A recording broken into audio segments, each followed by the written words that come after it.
Je regrette rien de ce que j'ai fait dans ma vie. Il m'est arrivé de mentir, il m'est arrivé de dire des choses. J'ai toujours fait les choses que j'avais besoin de faire pour survivre et pour avancer. Je m'appelle Oussama, je viens d'un milieu défavorisé. Enfin, c'est pas pour faire pleurer dans les chaumières, mais faut pas me faire croire que quoi que ce soit m'a été donné. Je veux bien avoir eu beaucoup de chance, je veux bien tout ça, mais je sais que tout ce que j'ai, je l'ai pris. Et à un moment donné, quand tu prends, c'est la guerre, et c'est violent, et des fois, tu te fais des ennemis. Il y a un an, un peu plus d'un an, Ouais, un an et demi, ouais, je me souviens, c'était au tout début où j'ai repris Coup d'État. Tu étais un peu effondré dans ton fauteuil et ça avait l'air d'être dur. Il y a eu cette phase dont on parle jamais en public et ça me rend ouf parce que j'ai trop envie d'en parler avec toi. Est-ce que tu peux nous raconter ce qui s'est passé quand il y a eu cet article de l'Express et tout ce qu'il y a eu avant? Qu'est-ce que tu peux nous raconter et qu'est-ce qu'on peut savoir?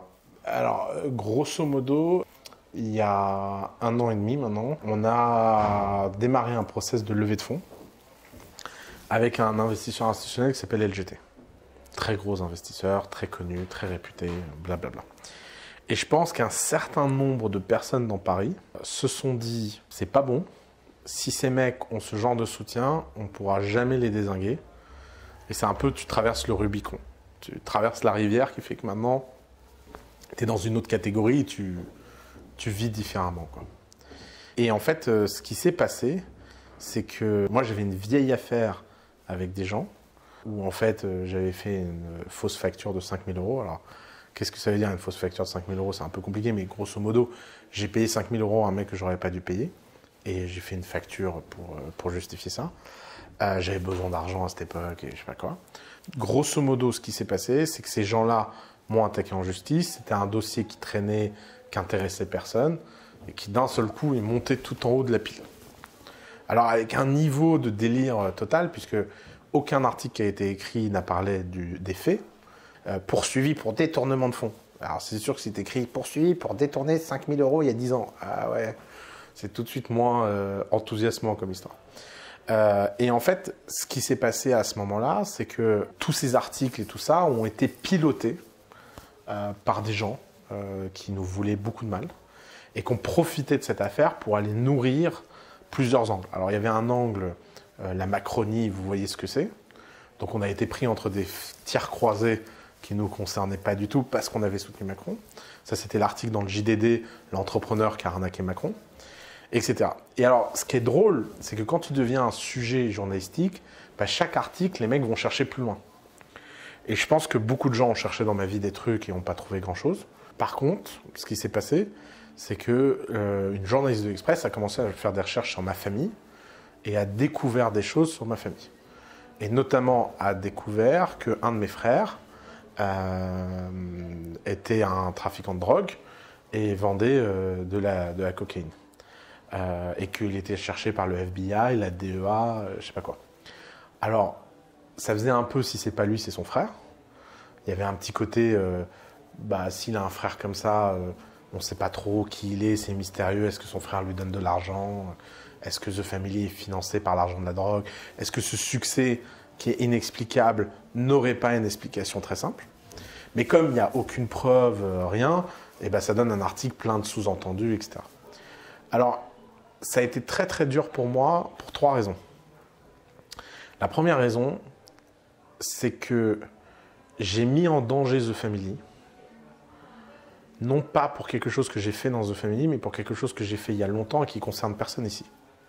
La deuxième chose, c'est que je monte sur YouTube, je monte sur scène, j'insulte des gens, j'ai insulté les banques, la BPI, le conservatisme, l'establishment, tous les cons et les connards de l'écosystème. Je me suis mis beaucoup de monde à dos. C'était normal qu'à un moment, ces gens viennent taper.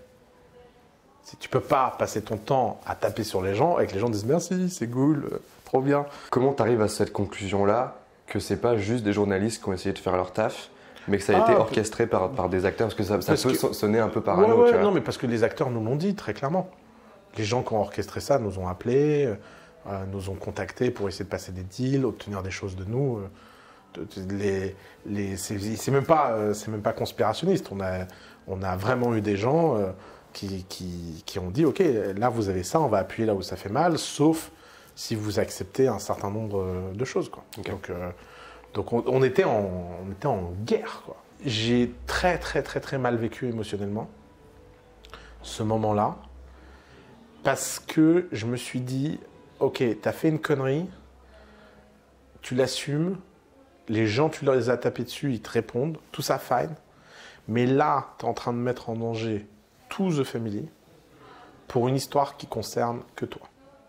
Pourquoi tout The Family était mis en danger par ça? Parce que la levée aurait pu rater, et que si on avait raté cette levée, on avait vraiment mis The Family en danger, puisque en fait ce qui s'était passé, c'est qu'on avait signé la term sheet, elle était binding, donc l'investissement devait avoir lieu, et donc on avait multiplié nos coûts par 5. Tu te retrouves en fait dans une situation où tu n'es plus en pilotage, tu t'accumules de la dette, et en face tu as un investissement dont le virement doit arriver toutes les semaines, la semaine prochaine.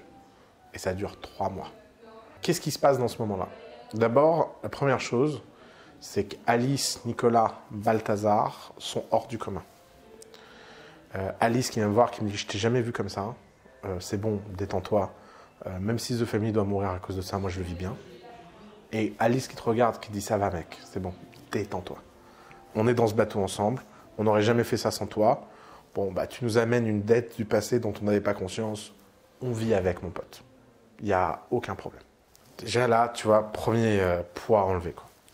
Ensuite, Balthazar qui vient te voir, qui dit « Ça fait 5 ans qu'on bosse ensemble. Je t'ai jamais vu comme ça. Qu'est-ce qui se passe ?» Alors tu dis, bah écoute, ce qui se passe, c'est que j'ai des regrets profonds et je veux m'excuser. Et Balthazar, il me dit, bah t'as qu'à faire un email, excuse-toi auprès de la team et on passe à autre chose. J'ai commencé à... Il me dit, bah fais un putain d'email. Dis à tout le monde dans la team que t'es désolé, explique ta version des faits, et puis on passe à autre chose. Ok, très bien, t'as fait une erreur, et maintenant cette erreur, on la paye tous. On est dans le même bateau. De toute façon, même s'ils n'investissent pas, qu'est-ce qu'on en a à foutre? On a un plan B, on a un plan C, on a un plan D. Je dis, ouais, mais pour la première fois, on a créé des dettes, machin. Et alors? Il me dit, c'est bon, on est là, quoi qu'il arrive. Et je me dis, au pire, on fait quoi? On vire tout le monde, on recommence. Et qu'un mec qui est dans ton équipe vienne te voir et te dise que toi, t'aurais dit, mais parce que tu n'es plus capable de le dire, parce que t'es concerné, là, je me suis dit, bah ouais, c'est vrai, quoi. Et la troisième chose, c'est que j'ai eu un conseil d'un mec hors du commun, qui s'appelle Nicolas de Mascarel, qui m'a appelé et qui m'a dit, dans ce genre de moment, il faut prendre des gens meilleurs que toi et arrêter de réfléchir. Il m'a dit, t'es pas en position de pouvoir utiliser ton cerveau, c'est trop violent, donc arrête de réfléchir. Et j'ai trouvé un conseiller qu'on m'a conseillé, qui est un mec hyper discret, et ce mec a pris en charge ma vie et mon pilotage. Il a fait plein de choses que moi, j'aurais pas fait. Je me disais, en le voyant faire, je me disais, mais qu'est-ce que c'est débile ce truc? Et ça marchait. Et je me suis rendu compte que je connaissais pas ce monde, j'ai appris plein de choses. Et parce que j'étais en pilote automatique... Le monde de la gestion de crise, en fait. Ouais, le monde de la gestion de crise. Et parce que j'étais en pilote automatique, on est sorti par le haut. Et ensuite, j'ai commencé à voir les bienfaits de cette crise. Alors, le premier bienfait, c'est que tous les gens qui ont dit du mal de moi, en public, parce qu'ils pensaient que ça y est, on était fini, maintenant, ça fait 1 an et demi là qu'ils rampent pour venir s'excuser et tout. Moi, je trouve ça marrant. Tu vois, il y a un côté amusant. En plus, je suis pas du tout rancunier. En fait, je leur en veux pas vraiment. Mais comme eux, ils n'arrivent pas à traiter leur propre culpabilité, c'est assez amusant de le voir. La deuxième chose, c'est le niveau d'amour qu'il y a eu à The Family. Genre, j'ai reçu des messages d'entrepreneurs, mais invraisemblables, quoi. De gens qui se sont dit, OK, là, ce qui se passe, c'est grave. Là, on est attaqué. Et la troisième chose, c'est quand j'ai vu les entrepreneurs aller se bastonner, mais vraiment, des gens, tu vois... Il y a eu une scène très publique sur LinkedIn où un VC a dit drogue, manipulation, je ne suis pas étonné. Tu vois, un VC français. Quand tu vois que le top 10 du portefeuille de The Family lui est descendu dessus en commentaire public avec une violence hors du commun, tu te dis putain, les gens ils t'aiment, quoi. Parce qu'ils n'ont aucun intérêt à faire ça, c'est pas le moment. Et ils le font par pure amitié, c'est désintéressé. Tu peux pas avoir de geste plus désintéressé qu'aller dans une baston parce que quelqu'un que tu aimes bien est pris dans la baston. Et donc, tout ça, en fait que ça a créé une meilleure relation avec l'investisseur, ça a créé une meilleure relation dans l'équipe, ça m'a fait descendre de 3 étages encore plus profonds dans la force. J'ai compris que même à ça, je pouvais survivre. Et ça m'a donné encore plus le sentiment d'être indestructible. Qu'est-ce qui se passe avec ton entourage, justement? On en parlait quand tu as des titres dans la presse. Oussama, le gourou, la face cachée d'un gourou. La face cachée d'un gourou. Alors, tu as 3 niveaux d'entourage. Tu as l'entourage professionnel, il ne passe rien, ils t'aiment, ils savent quitter, machin. Alors, tu as l'entourage familial, c'est plus compliqué. Parce qu'en fait, ils te connaissent sans te connaître. Ils ne savent pas quitter au travail, ils ne savent pas ce que tu fais. Tu vois, moi, ils ne comprennent pas grand-chose, quoi. The family, machin. Tu vois. Et notamment les enfants. Moi, ce qui a été très dur, c'est mes neveux et nièces. Quand tu as une nièce qui t'appelle en pleurant, en te disant qu'elle ne veut pas que tu ailles en prison, tu dis, mais personne ne va en prison. Elle dit, si, j'ai tout lu, c'est très grave ce que tu as fait. Alors tu dis, non, mais écoute, je vais te raconter, etc. Et en fait, le mec qui m'a conseillé m'a donné un conseil incroyable, parce que lui, il passe son temps à conseiller des politiques qui ont ce genre de problème. Et il m'a dit, n'essaye même pas de te défendre avec les enfants. Dis-leur, j'ai fait quelque chose de mal, je ne recommencerai pas, mais t'inquiète pas, il n'y aura pas de conséquences. Et en fait, un enfant, il ne veut pas entendre plus que ça. Il ne veut pas entendre ta ligne de défense. Il ne veut pas savoir la vérité. Il veut juste que tu le rassures sur le fait que tu ne recommenceras pas, parce que les enfants, ils ont l'habitude, quand ils ont fait une bêtise, il ne faut pas recommencer. Et machin. Et c'est fou parce que ça a détendu tout le monde. Mais c'est sûr que c'est pas facile, quoi. Il y a un côté. Et alors, les journalistes, tu vois, ils écrivent des trucs au conditionnel, ils font un papier en 2 semaines. C'est-à-dire qu'en 2 semaines, ils ont l'impression que ça y est, ils te connaissent, tu vois, ils savent qui tu es, alors que tout est complexe, etc. Et puis, les mecs qui alimentent sont forcément du bon côté de la barrière. Dans l'article de l'Express, il y a un certain nombre de gens qui parlent de moi en mal. C'est drôle, tu vois. Personne ne se demande qui ils sont, ce qu'ils ont fait de leur vie, ce qu'ils ont achieve, quoi que ce soit. Non, ça y est, il dit du mal de lui, donc c'est lui qui est légitime, tu vois. C'est forcément une... c'est la marque du journaliste, il y a une puissance à ça. Ouais. D'ailleurs, c'est un truc dont on n'a pas parlé. Enfin, au final, dans notre société, il y a quoi, le business, le capitalisme, la politique, et au final, tu as l'information qui est beaucoup gérée par le journalisme, mais pas que. Genre maintenant, avec Internet, on a beaucoup plus de ça. C'est quoi ta position par rapport à ça, ça devrait être quoi, la position d'un journaliste qui... Je sais pas si c'est possible de faire un métier de journaliste mieux que ce qu'ils font. Ils ont peu de moyens, ils ont peu de temps, et ils ont une pression au storytelling. Donc ça donne ça. Est-ce qu'ils pourraient faire mieux? Je pense pas. Est-ce qu'on pourrait avoir une information de meilleure qualité? J'ai pas l'impression, parce que personne n'est prêt à payer pour. Le grand secret du journalisme, c'est que le journalisme est de la qualité qu'il est, parce que nous, lecteurs, on n'est pas prêt à y consacrer plus d'argent. Si on mettait tous autant d'argent dans un journal que Netflix, les journalistes auraient les moyens de Netflix. Les journalistes n'ont pas les moyens de Netflix, parce que personne n'est prêt à payer 12 balles par mois pour avoir une info de qualité, quoi, en telle masse. Donc, bon, c'est comme ça. Après, maintenant, on a Twitter, on a les sources d'infos, etc. En tout cas, moi, ça m'a appris à essayer de toujours lire entre les lignes. Notamment, un truc que Nicolas Collin m'avait toujours dit, quand tu lis un article et que c'est une source anonyme qui révèle les infos, pose-toi toujours la question, c'est quoi son intérêt? Parce que dans ce cas-là, tu es manipulé. Les grands journalistes d'investigation ne travaillent que sur des sources publiques. Parce qu'ils ne veulent pas être manipulés par quelqu'un.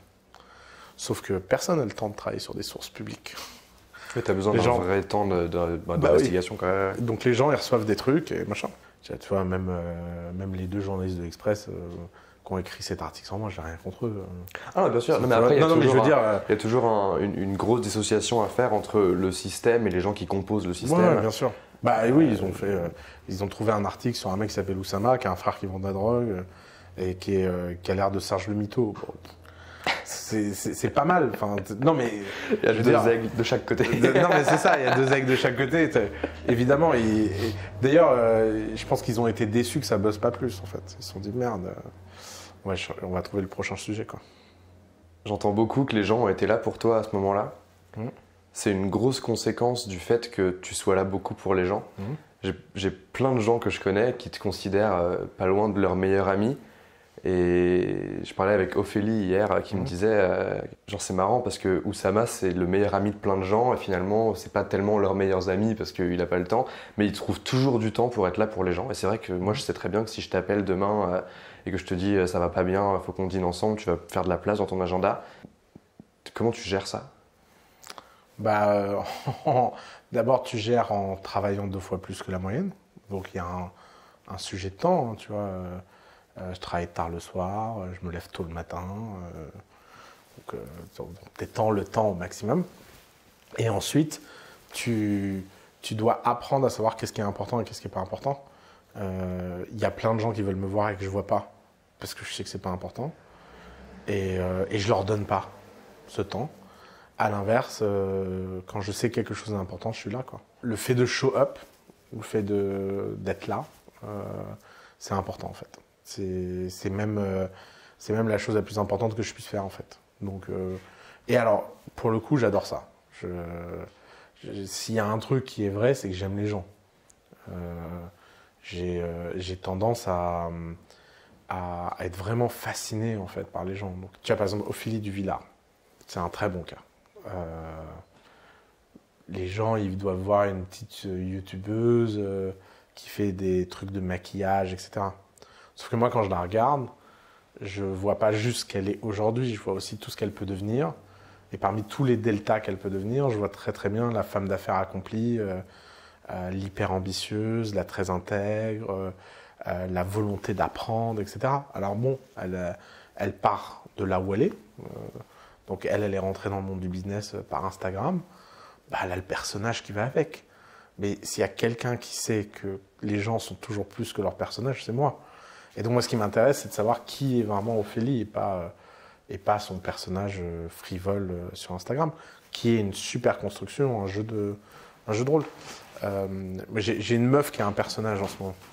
Tu vois, c'est vraiment un mourir de rire. Tu vois. Et notamment, tu vois, donc elle est aussi sur Instagram et on a tout le temps des conversations. Alors je suis pas son Instagram husband, je suis plutôt son Instagram advisor, où elle me dit des trucs du genre, ouais, est-ce que tu crois que si je poste telle photo, ça va envoyer tel message, etc. Et c'est fou parce qu'en fait, c'est des gens qui construisent un rôle, en fait. Et la construction de ce rôle participe à des quêtes qu'ils ont. Tu vois, elle est arabe et elle se montre à poil. C'est un message fort. Des filles arabes qui assument leur corps, elle reçoit des menaces, des machins. C'est intense, en fait. Et je trouve ça fascinant, en fait. Et d'être capable d'être provocante, etc. Après, dans l'intimité, en fait, c'est quelqu'un d'hyper différent. Tous les gens dans mon entourage qui la rencontrent, des fois, ne la reconnaissent pas. Tu vois. Ouais, c'est vrai qu'elle change beaucoup. Elle est où? Ben, elle est là. Quoi? Mais c'est parce qu'ils ne se rendent pas compte que c'est un personnage, en fait. Pour continuer dans cette histoire de meilleur ami et d'avoir du temps pour les gens, genre tu es tout le temps avec des gens qui sont aux extrêmes, genre qui sont très très très différents. Ouais.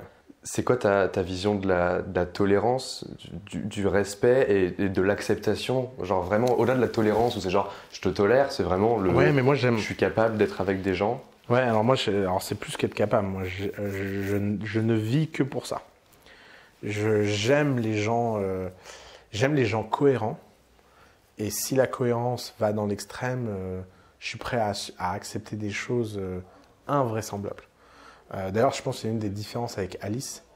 Des fois, Alice, elle me dit, mais je comprends pas que tu aimes bien ce type. Ou, non. Et je lui dis, ouais, mais moi, j'aime en fait ses défauts. En fait. C'est ce que je disais un peu au début sur le dark side, c'est que comme je suis devenu un amateur très raffiné du dark side des gens, j'ai une passion en fait pour aller chercher cette diversité, un peu comme un collectionneur, tu vois, qui collectionne les gens extrêmes. Je trouve que la singularité et la capacité de singularité de l'humain, à savoir qu'on peut réellement devenir unique et essayer d'être unique, c'est la quête la plus intéressante qu'il y a dans un monde où la plupart des gens ont juste envie de se conformer. Et cette thèse que des gens, certaines personnes ont envie d'être singuliers, travaillent à être singuliers, vont le plus profondément possible pour être singuliers, ça me plaît, quoi. Tu vois. Et alors, leur petite faiblesse m'intéresse autant que leur grandeur, en fait. On a tous... moi, je trouve les faiblesses que les gens ont attachants, en fait. Par contre, ce qui est inacceptable pour moi, c'est quand tu commences à franchir la ligne du bien-être des gens, tu vois. Si tu es provocant, tant mieux.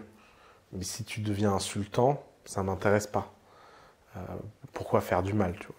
C'est basique comme dans ce souci de liberté, en fait. Ouais, de laisser à tout le monde la liberté d'être qui veut. Ouais. Cet été, j'ai choisi 11 amis qui étaient très différents les uns des autres en vacances. C'est passé un truc magique. Mais il s'est passé un truc magique parce que j'ai choisi 11 personnes qui étaient libres dans leur tête, qui étaient qui ils sont, mais qui n'ont jamais essayé de faire qui ils sont dans les autres. Si par exemple, tu es tatoué de partout et que tu aimes les tatouages, je trouve ça intéressant de comprendre tes tatouages.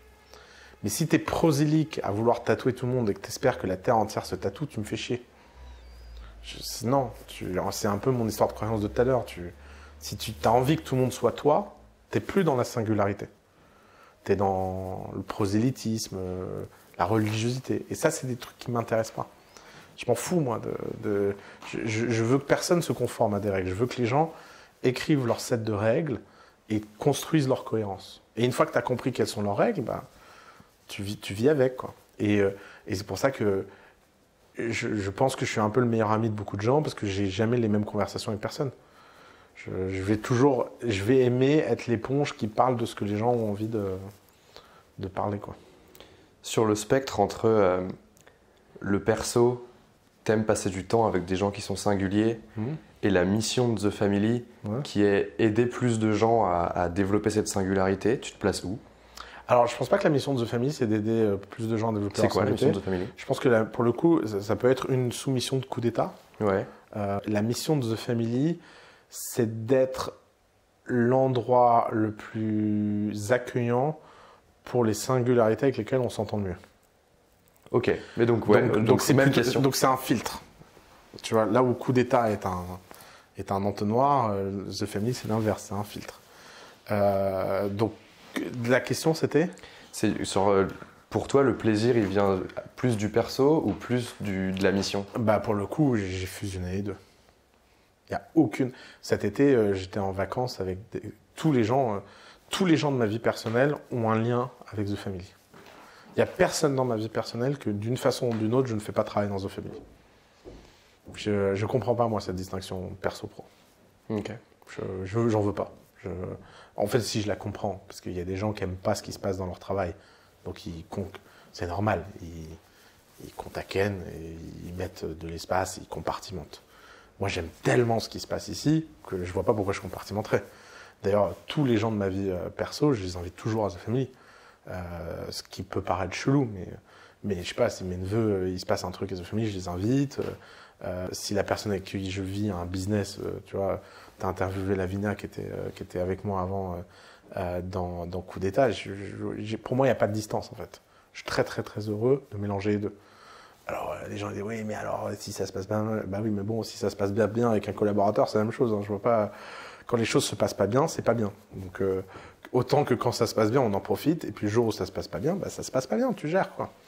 Mais je vais pas refuser de vivre quelque chose de bien sous prétexte qu'il y a le potentiel de quelque chose de pas bien. Dernière question. De quoi tu casses le game? De quoi je casse le game? Intéressant comme question. Je pense que j'en ai cassé quelques-uns des games quand même. Hein. Je pense que quand on a créé The Family, on a cassé le petit game du VC français. Et on leur a fait sentir qu'ils étaient mignons avec leurs petites boîtes et leurs petites ambitions, mais qu'il n'y avait pas de raison qu'on ne crée pas des unicorns en France. On a dit qu'on allait créer des boîtes qui valent plus d'1 milliard. Aujourd'hui, dans notre portefeuille, on en a 3 qui valent plus d'1 milliard. Et on l'a fait sur 7 ans, et je pense qu'on en aura 15 dans les 7 ans qui viennent. Donc on a pété ce game. On a dit l'ambition, il n'y a pas de raison, il n'y a pas besoin d'aller vivre aux US et de bouffer des burgers pour être ambitieux, quoi. Donc ça, c'est cool. Je pense qu'on a vraiment cassé le game du content en ligne de façon artisanale, n'importe comment, et vous êtes en train de le professionnaliser. D'ailleurs, je profite de cette interview pour dire à quel point j'admire ton travail et celui de ton équipe, etc. Parce que vous faites un... Salut Nestlé. parce qu'en fait, vous êtes en train de faire un truc dont on n'aurait jamais été capable à The Family, et qui est enthousiasmant. D'ailleurs, un truc que les gens ne savent sans doute pas, et je le dis parce qu'il faut que les gens le comprennent, je consomme Coup d'État comme un client de Coup d'État. Tu veux jamais que je te spoil. Je veux jamais te spoiler. Je veux pouvoir me connecter sur mon petit compte. Je veux pouvoir regarder les vidéos. Je veux pouvoir lire les saisons. Je veux pouvoir voir les interviews. Je ne veux pas être de l'autre côté. Je te fournis du content. Après, tu en fais ce que tu veux. Et je le découvre. Et je prends un plaisir invraisemblable en tant que client Coup d'État. À tel point que tu vois, ta série Coup d'État X, il y a plein de choses que j'ai appris dans ma vie en étant un utilisateur de Coup d'État, comme les autres. Tu vois, quand Sofiane Pamart dit « Je suis un fan de Full Metal Alchemist », je n'avais jamais entendu ce nom. Le principe de l'échange équivalent, c'est un principe qui guide ma vie et j'essaie toujours d'y penser. Tu n'acceptes pas de tout perdre, tu ne peux pas tout gagner. Ouais. C'est un manga où tu as cette vision de l'échange polyvalent. Tu vois. C'est qu'en échange de quelque chose, tu es forcément obligé de donner quelque chose d'autre en échange. Ouais. C'est des échanges équivalents. Tu dois donner la même chose. Pour chaque chose reçue, il faut en abandonner une autre de même valeur. En alchimie, c'est la loi fondamentale de l'échange équivalent. J'ai tout de suite été regarder les 4 saisons de Full Metal Alchemist. J'ai regardé tous les épisodes. Et maintenant, le principe de l'échange équivalent est un principe qui obsède ma vie. Et c'est ça la force de Coup d'État. La force de Coup d'État, c'est de te donner les moyens de t'inspirer, de comprendre des choses, de faire des choses qu'avant tu ne faisais pas. Et il n'y a pas de raison que moi, Oussama Ammar, qui suis bon, disons qu'il y a Oussama qui est dans Coup d'État, et il y a Ous qui est client, tu vois. Et Ous, il adore. Et donc, franchement, bravo. Si vous voulez plus de contenu d'Oussama, il faut acheter Anyone Can Scale. alors, le tout bon placement de produit, tu vois. Soyons réalistes. Achetez Anyone Can Scale parce que même si vous n'en avez pas besoin, ça nous fera vivre. Soyez sympa. Franchement, c'est le message qu'on fait passer. Tu vois, il y a beaucoup de ça. En vrai, c'est presque du crowdfunding, mais pas vraiment. On essaie de vous apporter quand même un max de valeur. Non, mais il y a plein de valeurs qui arrivent là en plus. Bon, écoute, merci pour ça. Ça me fait hyper plaisir. Merci. Et merci pour cette interview. Je suis hyper content d'avoir pu faire ça. C'est un plaisir. Go pour la suite. Hein. Ciao.